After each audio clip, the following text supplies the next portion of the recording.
would like to continue and start to wrap up our series on morality by talking about the dignity of property. God has given us the good things of this world for use, so they are not bad. But in our weakness, of course, we don't always use them as we ought to. Therefore, we have the 7th and the 10th commandments. We have a right to property. It's not absolute, but we do have a right to property, and that should not be violated. And there are many ways that can be done by the 7th commandment. The most obvious, which everyone knows, of course, is theft, when we steal things. But this includes also then taking someone's property out of their use by damaging it, even if we don't have possession of that property. But also, waste is a sin against this commandment. And I know that in our society, it is part of the fabric of our society, and therefore it's practically indetectable. But it really is a sin, and therefore something that we need to be aware of. I'm not saying that we're able to change our entire society, but I do think that we need to be aware of the evils of a disposable culture and to do our part to make reasonable choices so that we are not only using disposable things and actually attempting to reuse items or repair them, even if that costs more than getting a new item. There are nuances to this, and I'm not trying to go into a lot of detail this evening. This is more of a start thinking about this if you have not been thinking about it. This applies to things like disposable, styrofoam dishes. It's one of the reasons why we have the plastic ones that we use here in the hall and wash them afterwards. And it, of course, definitely applies to food. As the line goes, take what you eat and eat what you take. And if you don't want to eat it, or you're afraid that you're not going to be able to finish it, then come back for seconds. Most people I know in our society are not actually physically starving. A lot of other problems, but and there are some people who could afford to have a little bit less, but that's another story. We do not throw food away. That includes pizza crust. It's a never-ending battle at the youth group, reminding them that they are not allowed to just throw that away. That's why God invented ranch dressing. But I also hear, well, our parents do it when they go out, so as that applies, parents, stop throwing pizza crust away, all right? Tax evasion, business fraud, and usury are also sins under this commandment. One very common one, I think, which we don't always think about, is when it comes to work, employment. There's a double obligation that this commandment imposes. One on the worker is to work for the pay that you earn, to do a full day's work for a full day's pay. But of course, the flip side of that is that there's an obligation on the employer to pay a just wage, and not just what you can get by paying someone, a just wage. And in all of this, all of these different sins, one of the things that we have to keep in mind out of justice is restitution. We have an obligation to make restitution for whatever it is, any injustice that we commit under this sin. Obviously, the 9th and 10th commandments therefore address the breaking of the 6th and 7th in our hearts, so there's not a reason to go into a lot more detail on the 10th commandment. I want to encourage something in light of all this, that I'm calling a discerning consumerism, that we take at least some time to know what companies we are choosing and where we are choosing to place our money. It's not possible to completely avoid participating in evil.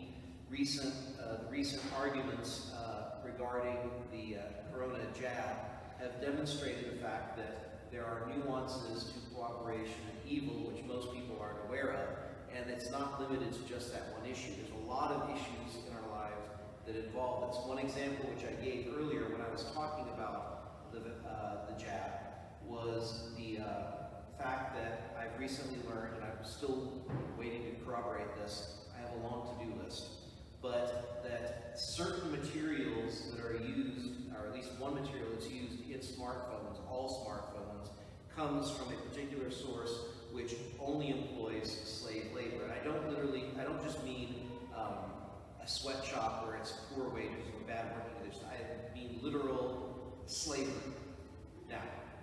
trust my source, but before I say any more on that, obviously, I want to look it up a little bit more and provide more detail. But the fact is that that is not an isolated incident. There is a network due to greed and our consumerism which supports evil.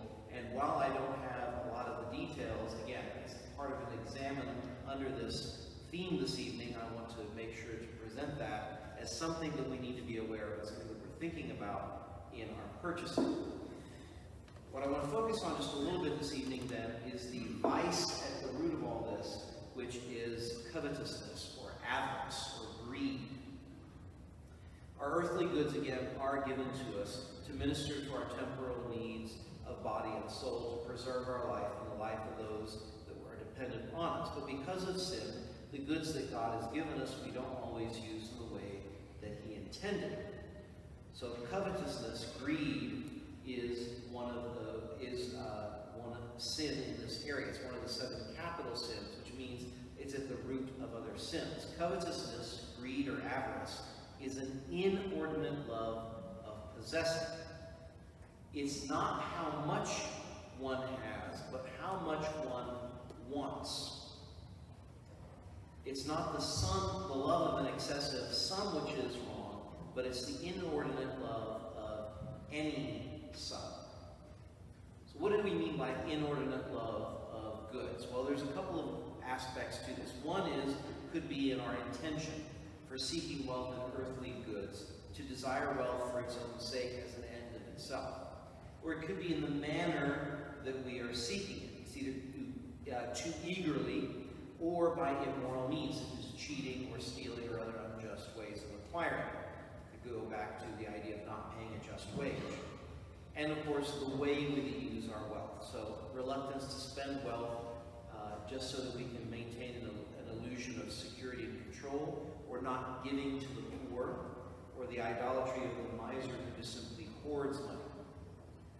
What is it that we can turn into an idol then by our covetousness? Well, pretty much anything, no matter how ridiculous it may sound.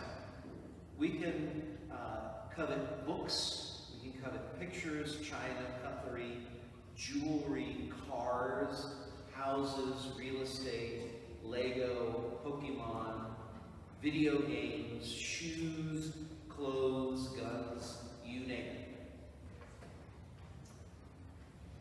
And if any of you are elbowing anyone else, shame on you. Caught someone doing that this morning. Told him to elbow his wife right back. Some of the symptoms of covetousness are hardness of heart towards the poor, reluctance to contribute to the support of the church, being too saving with what we ought to use, hoarding money or whatever it is to which we are attached, paying our debts grudgingly, being disturbed by trifling losses, and refusing to give or lend. Why is it that this sin is such a danger? Why are we going on about covetousness? Going through all this detail. Well, first, covetousness, greed, and avarice demonstrate a certain mistrust in God.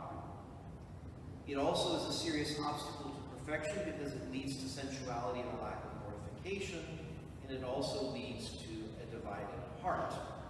And the remedy then that we have to apply to covetousness is to remember that riches, worldly goods, are goods that pass away with time.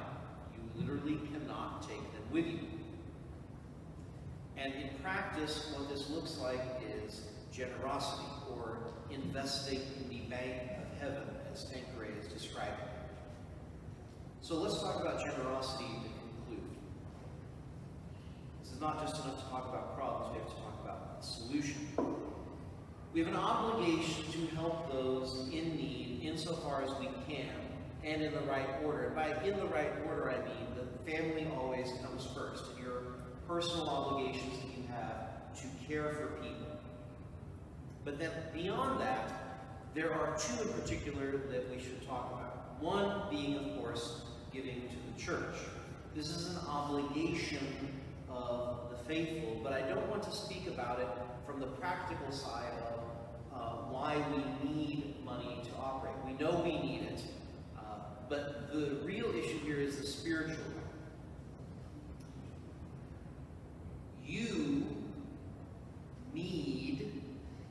give to practice gratitude to God.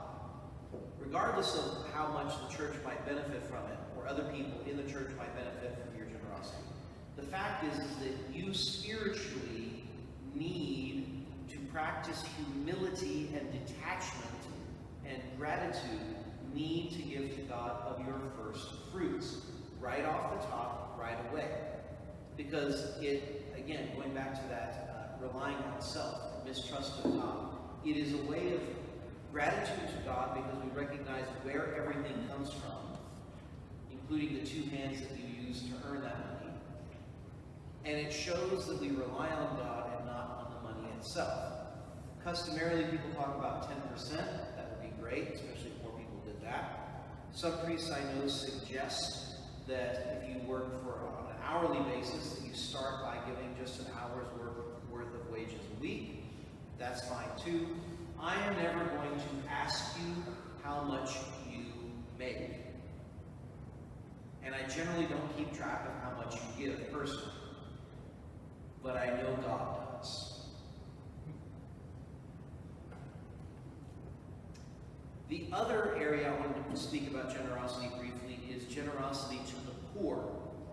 Thanks be to God, we have institutions such as the St. Teresa Apostolate, which helps us in this regard, because there is a certain prudence and organization required in order to help those in need. And having such volunteers, although we could use a lot more, who is able to do that, makes it more organized, systematic, and able then to help more people. But that does not excuse us from our personal generosity directly to the poor. Certainly, give what you can to St. Teresa, even if that's more than to the church. That's about the only organization I'll say that to about. But when you are directly asked for help, you have an obligation to give out of charity. Now, obviously there is a prudence involved to this, but I think too many people use their worldly prudence to excuse themselves from giving. If you have a very serious and substantial reason to believe that the person who is asking is going to misuse what you give because you know their situation, then yes, you are not obliged to contribute to that, although you are obliged to find another way to help which will not be abused. But for everybody else, when you're not sure, you need to err on the side of charity. Because this is what it boils down to. You are not going to be judged, generally speaking, on how that person uses your generosity. They will be judged on what they do with what you give them. What you will be judged on is your generosity of heart and giving to a brother or sister who is in need, who represents Christ to us in that moment.